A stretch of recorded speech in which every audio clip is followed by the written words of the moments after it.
स्वागत है आपको अपने चैनल गुरुजी कॉमर्स में। और हम लोगों का जो टॉपिक है आज का वो है अकाउंटिंग का एमसीक्यू टॉपिक। एमसीक्यू जो कि आपका जेटेट या तो कोई भी स्टेट टेट और ये नेट है ना, जो प्रोफेसर का तैयारी होता है सभी चीज़ में आपका यूजीसी नेट इसको बोलते हैं हम लोग, यूजीसी नेट सभी में ये क्वेश्चन आने वाले हैं। बस मैं यही टॉपिक लेकर के आया हूँ। इस वीडियो को आप एंड तक देखेंगे, बीच में जाने का नहीं है ना, तभी आप कुछ सीख पाएंगे चीज़ों को। समय दीजिएगा तो आपको कुछ मिलेगा, वरना कुछ भी हाथ लगने वाला नहीं है। यहाँ पे देखिए, posting refers to the process of transferring information from, ये क्या होता है?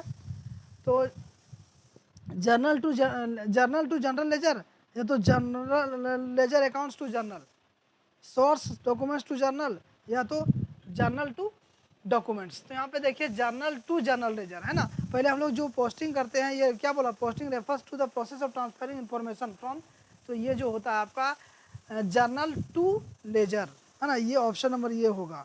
पहले हम लोग जर्नल में बनाते हैं, उसके बाद जर्नल से हम लोग लेजर की ओर बनाते हैं, ठीक है। तो हम लोग लेजर, उसके बाद टॉलरेंस बनाते हैं, फिर फाइनल अकाउंट बना के बस कंप्लीट हो जाता है। तो यहाँ पर जो आपका राइट आंसर होगा आपका ऑप्शन नंबर ए में जाएंगे हम लोग। समझ में आया? बी में तो उल्टा दे दिया है। बी में क्या दे दिया? जर्नल लेजर टू जर्नल, तो ये गलत दे दिया। सोर्स डॉक्यूमेंट्स टू जर्नल, ये भी गलत है। जर्नल टू सोर्स डॉक्यूमेंट्स है ना। तो ये तीन ऑप्शन आपका, तीनों ऑप्शन का कहना अलग अलग है, इसलिए सही आंसर मैं आपको जब भी बताता हूँ अकाउंटिंग का ये रिकॉर्डिंग के बारे में, तो यही बताया हूँ कि इसका जर्नल पहले होता है, उसके बाद लेजर होता है, तब टॉलरेंस बनता है, ठीक है। चलिए नेक्स्ट क्वेश्चन नंबर 22 है LF। LF का फुल फॉर्म भी पूछा गया एग्जाम में है ना, इसलिए मैं बता दूं LF का मतलब क्या होता है। तो लेजर फॉलियो है ना, जो हम लोग जर्नल एंट्री बनाते हैं उसमें एक कॉलम भी छोड़ देते हैं ना, लेजर फॉलियो का column in the journal is filled at the time of, वो जो फिल्ड किया जाता है हम उस कॉलम को है ना। जैसे मैं यहाँ पर बता रहा हूँ, देखिए इस तरह से हम लोग कॉलम बनाते हैं। यहाँ पे हम लोग लिखते हैं डेट है ना, यहाँ पे डेट लिखते हैं और ये पर्टिकुलर लिखते हैं।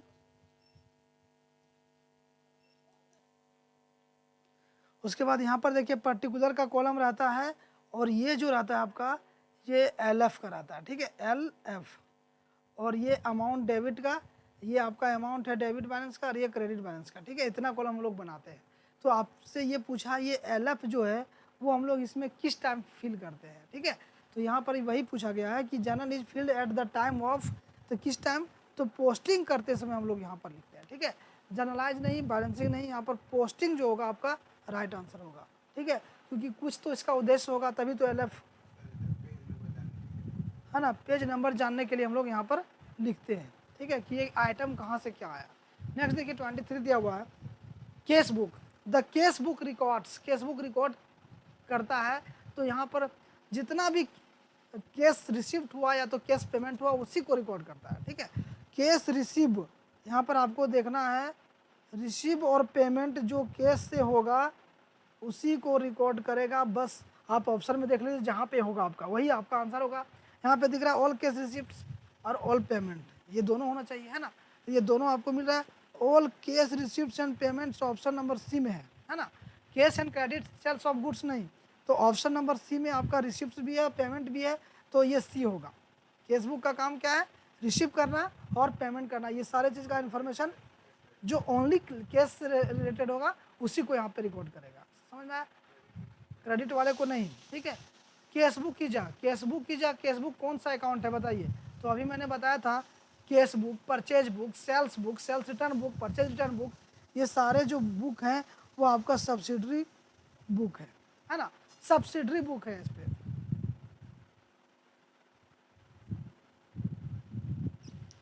सब्सिडरी केस बुक की जाए, सब्सिडरी बुक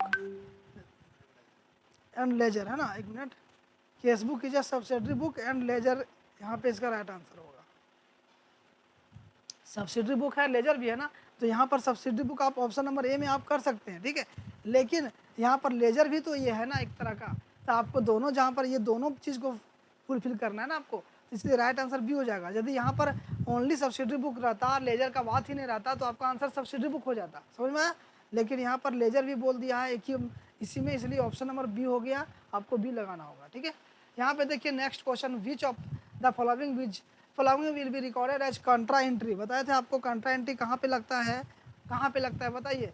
ये डबल कॉलम केस बुक हो या तो सिंगल मतलब ट्रिपल कॉलम केस बुक है ना, जो केस और बैंक से दोनों से रिलेटेड रहेगा ना जो ट्रांजैक्शन, तो वो केस में भी हम लोग लिखते हैं और बैंक में भी लिखते हैं, उससे कंट्रा एंट्री कहते हैं। ठीक है, यहाँ पे देखिए कहाँ पे होगा, किस कंडीशन में होगा वो पूछा है।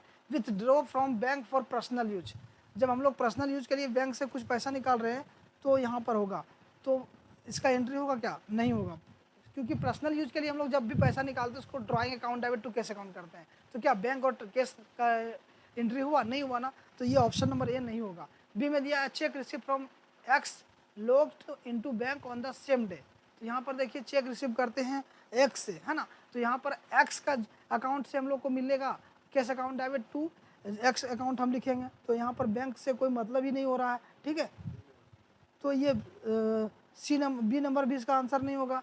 अब देखिए सी नंबर में क्या दिया हुआ है, a cheque receive from Y a week earlier logged into bank, है ना, तुरंत यहाँ पर अर्लियर एक सप्ताह के पहले बैंक से इसको पैसा मिल जाएगा। ठीक है, तो यहाँ पर बैंक और केस का बात होगा, बैंक और केस का डायरेक्टली बात हो रहा है, यहाँ पर वाई से कोई मतलब नहीं होगा। ठीक है, तो क्या होगा, हम लोग इसका रिसीव करेंगे तो कैश अकाउंट में भी हम लोग लिखेंगे और बैंक अकाउंट में भी लिखेंगे, तो ये क्या हो गया आपका कंट्रा एंट्री। देखिए यहाँ पर ये जो होगा आपका a cheque receive from Y a week earlier lodged in bank into bank, तो ये यहाँ पर आपका राइट आंसर हो जाएगा, क्योंकि यहाँ पर बैंक का कॉलम में भी लिखते हैं और केस का कॉलम में भी, तो ये कंट्रा एंट्री आपका आएगा।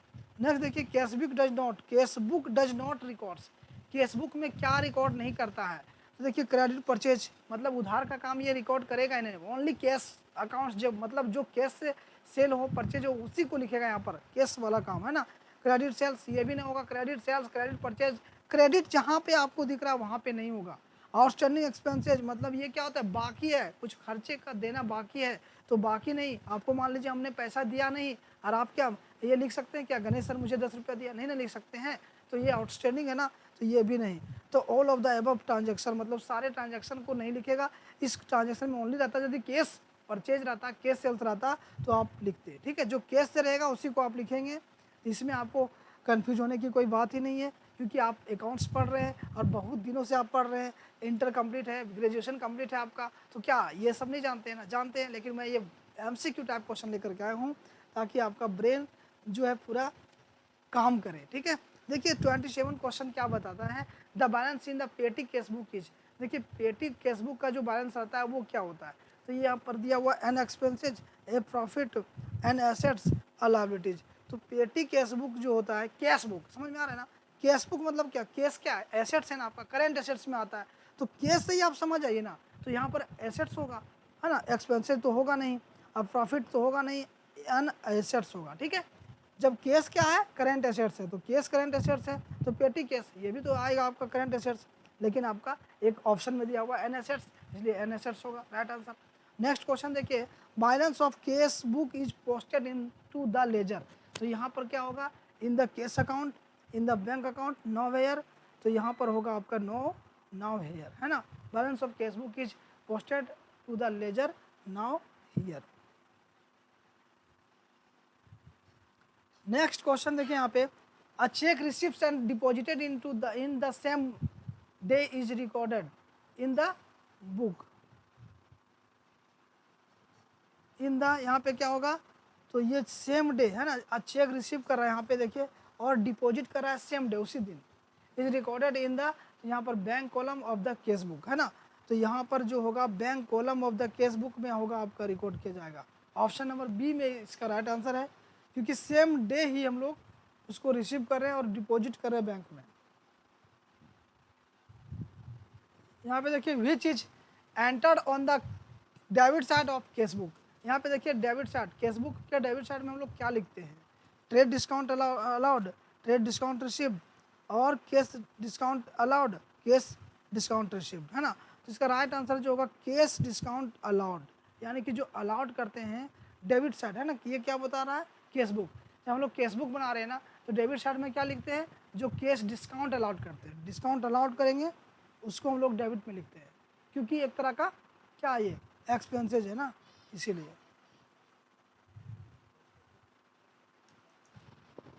आई होप ये क्लियर है। तो क्वेश्चन नंबर 30 कंप्लीट होता है। मिलते हैं नेक्स्ट सेशन में। जय हिंद। हमारे चैनल में यदि आप नए हैं, चैनल को सब्सक्राइब कर लीजिए, बहुत बेनिफिट यहाँ से मिलेगा, मैं आपको बता रहा हूँ। बस आप चैनल को सब्सक्राइब कर लीजिए और शेयर करिए ज़्यादा से ज़्यादा, ताकि सभी स्टूडेंट्स लोग अकाउंटिंग में भी अपना कुछ स्कोर कर पाएँ। समझ